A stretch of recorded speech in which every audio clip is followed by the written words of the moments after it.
the history of our people, the history of the Highland clans.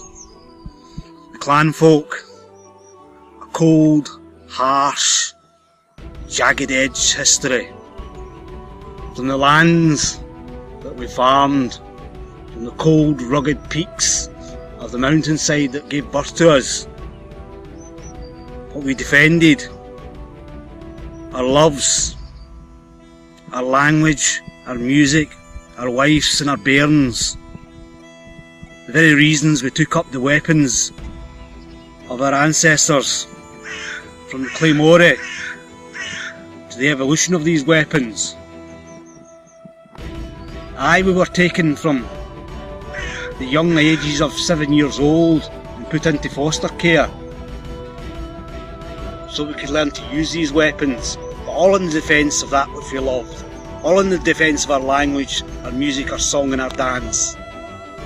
Every thread died from the plants within our clan's area to the weapons we used, weapons sculpted by necessity and weapons that we've learned to use in the cold, harsh dawns of the Highland hillsides, when ice and frost would stick to the corners of our fingertips. And we learned to fight and we learned to defend, all of which would bring back home. Nothing was romantic about this pursuit, nothing that we learned, nothing that we were sculpted into bore any resemblance to romance. And our enemies came from all sides. They came from the oceans, they came from the south, and they came from the Mediterranean in time.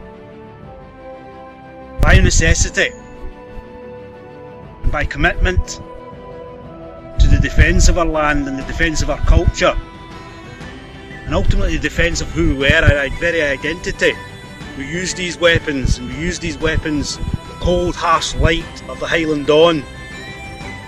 And we used these weapons on hillsides and slopes.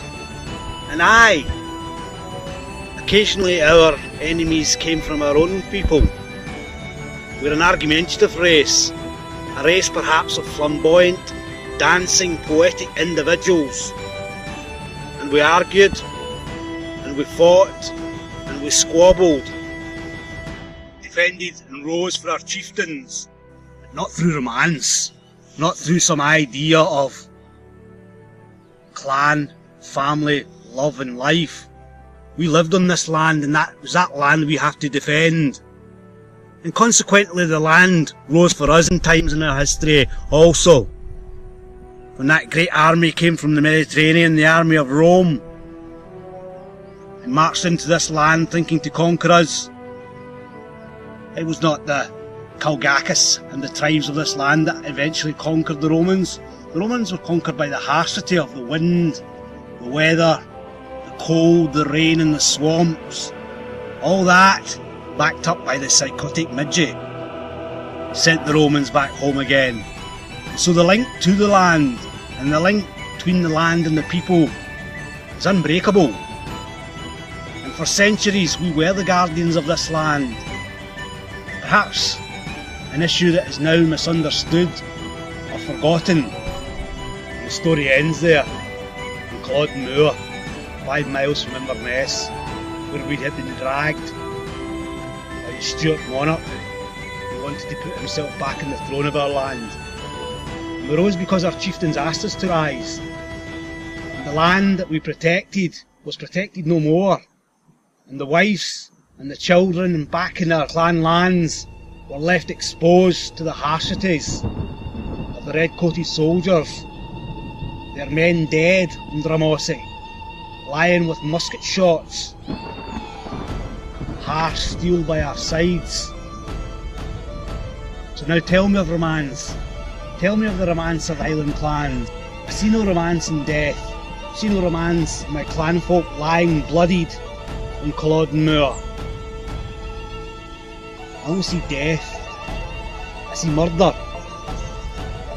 I see the hearts of Highland clansmen that rose for the best of intentions, taking down roads which we should never have been, taken to lands that we had no right being in, leaving our wife and our children exposed in our clan lands.